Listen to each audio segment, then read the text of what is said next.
यह आपने कई बार सुना होगा कि हर व्यक्ति का होता है दोबारा जन्म, परंतु किस योनि में होगा है यह उसके कर्म निश्चित करते हैं। तो आइए जानते कि आपका अगला जन्म क्या हो सकता है।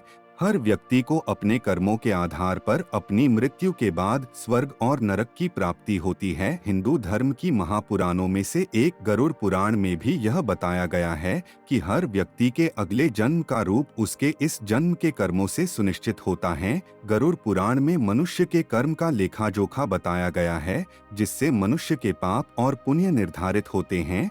गरुड़ पुराण में यह भी बताया गया है कि कर्मों के आधार पर व्यक्ति अगले जन्म में किस रूप में जन्म लेता है। आइए बताते हैं आपको कि गरुड़ पुराण क्या कहता है। हिंदू धर्म में 4 वेद और 18 महापुराण है। इन महापुराणों में गरुड़ पुराण बहुत महत्वपूर्ण है, जो कि सनातन धर्म में किसी व्यक्ति की मृत्यु के बाद पढ़ा जाता है। इतना ही नहीं, गरुड़ पुराण में यह भी जानकारी दी गई है कि मरने के बाद मनुष्य अगले जन्म में महिला बनेगा या पुरुष, या फिर मनुष्य योनि से निकलकर उसे किसी कीड़े मकोड़े की जिंदगी मिलेगी। आइए आगे बढ़ते हैं और जानते हैं कि किस आधार पर मनुष्य का अगला जन्म और कैसे सुनिश्चित किया जाता है। महिलाओं का शोषण करने वाला जो मनुष्य अपने जीवन काल में कमजोर मनुष्य या महिलाओं का शोषण करते हैं या किसी और के द्वारा कराते हैं, वह लोग अगले जन्म में भयानक रोगों से पीड़ित होते हैं।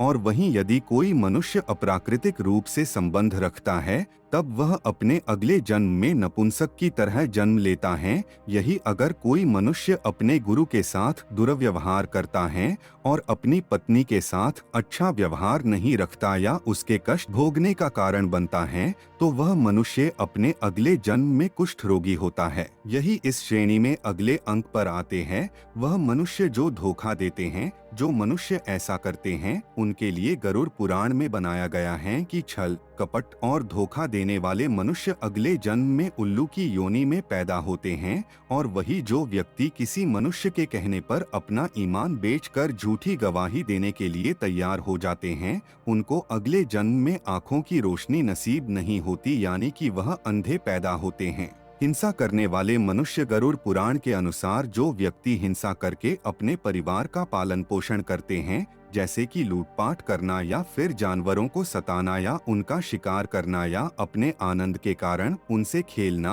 और उनको कष्ट देना, ऐसे मनुष्य अपने अगले जन्म में किसी कसाई के द्वारा हत्थे चढ़ने वाला बकरा बनते हैं। इसलिए सदैव कहा जाता है कि गलत कार्य करके कभी अपना और अपने परिवार का पेट नहीं पालना चाहिए। ऐसे में मनुष्य अपने परिवार को भी अपने पाप का भागीदारी बना देता है। अपने परिवार को प्रताड़ित करने वाले मनुष्य अपने माता पिता या भाई बहन को प्रताड़ित करने वाले, उनको कष्ट देने वाले मनुष्य को अगला जन्म तो मिलता है, लेकिन वह धरती पर नहीं आ पाते, क्योंकि ऐसे मनुष्य की मृत्यु उनकी माता के गर्भ में ही हो जाती है। गुरु का अपमान करने वाला, जैसा कि यह हम बचपन से ही सिखाया जाता है कि गुरु का दर्जा माता पिता से भी ऊपर होता है, यानी कि गुरु का दर्जा भगवान रूपी होता है। और यदि ऐसे में कोई व्यक्ति अपने गुरु का अपमान कर दे तो वह भगवान के अपमान के बराबर होगा, और ऐसा करना नरक के द्वार खोलने जैसा होता है। गरुड़ पुराण में सुनिश्चित रूप से कहा गया है कि गुरु से कुतर्क करने वाला शिष्य अगले जन्म में जल रहित वन में ब्रह्म राक्षस बनता है। धन के प्रति मोह होना, यदि मनुष्य धन के प्रति बहुत ज्यादा आसक्त है और वो अपने पैसों को जरूरत के समय भी खर्च नहीं करता है और इस मोह के कारण वह उस धन से अलग नहीं हो पाता है, तो गरुड़ पुराण में ऐसा कहा गया है कि वह अगले जन्म में सांप की योनि में पैदा होता है और सर्प बनकर उस धन के आसपास मंडराता रहता है। पुरुष का महिलाओं जैसा व्यवहार करना, यदि कोई पुरुष महिलाओं वाला आचरण करता है, स्वभाव में महिलाओं वाली आदतें ले आता है, तो ऐसे पुरुषों को अगले जन्म में स्त्री का रूप मिलता है। मृत्यु के समय भगवान का नाम लेना, अगर कोई मृत्यु के समय भगवान का नाम लेता है तो वो मुक्ति के मार्ग पर अग्रसर हो जाता है। इसलिए शास्त्रों में भी कहा गया है कि मरते समय राम का नाम जरूर लेना चाहिए, क्योंकि सिर्फ एक राम नाम ही सत्य है। हत्या करने वाले मनुष्य, यदि कोई मनुष्य स्त्री की हत्या कर देता है या गर्भपात करता है, और गाय की हत्या करने वाला मूर्ख और कुबड़ा,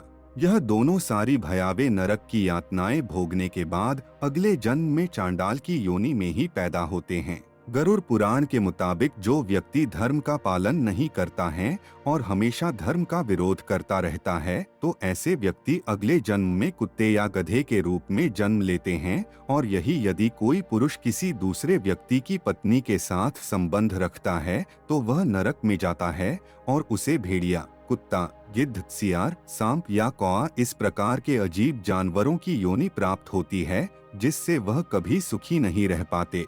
और यदि इसके विपरीत कोई महिला विवाह के उपरांत दूसरे पुरुष से संबंध रखने लगे तो ऐसे महिलाएं अगले जन्म में चमगादड़ की योनि में पैदा होती हैं और घर में कलह करने वाली महिलाएं अगले जन्म में जल जौंक बनकर पैदा होती हैं। गरुड़ पुराण में यह भी बहुत महत्वपूर्ण रूप से बताया गया है कि जो ब्राह्मण सुयोग्य पात्र को शिक्षा नहीं देता, ऐसे में उस ब्राह्मण से अगले जन्म से वह सारा ज्ञान छीन लिया जाता है और उसे बेल के रूप में अगला जन्म प्राप्त होता है। यदि कोई मनुष्य बहुत अधिक विषवासना में डूबा रहने वाला है तो उसे काम की अधिकता के कारण अगले जन्म में मंदबुद्धिता प्राप्त होती है और वह अपनी समस्त ऊर्जा का सही उपयोग नहीं कर पाता है। इसलिए हर मनुष्य को जन्म के बाद से जैसे जैसे वह बाध होता है तो सिखाया और पढ़ाया जाता है कि उसे अपने कर्मों पर विशेष रूप से ध्यान देना चाहिए, सिर्फ सकारात्मक कर्म ही करने चाहिए, क्योंकि नकारात्मक कर्म सिर्फ नकारात्मकता की ओर लेके जाते हैं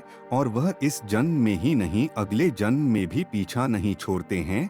हर दिन एक बेहतर मनुष्य बनने का प्रयत्न करना चाहिए, क्योंकि एक कर्म ही है जो मृत्यु के बाद भी इंसान के साथ जाते हैं। हम आशा करते हैं आपको हमारी यह वीडियो पसंद आई हो और हमारा इस विषय को लेके आप लोगों तक जागरूकता बढ़ाने का उद्देश्य पूरा हुआ हो। यदि आपको यह वीडियो पसंद आई है तो इस वीडियो को लाइक करें और कमेंट करके अपने विचार जरूर व्यक्त करें और ज्यादा से ज्यादा लोगों में जागरूकता बढ़ाने के लिए इस वीडियो को शेयर करें। और यदि आप इसी प्रकार के और विषय के बारे में और जानना चाहते हैं तो हमारे चैनल को सब्सक्राइब करें।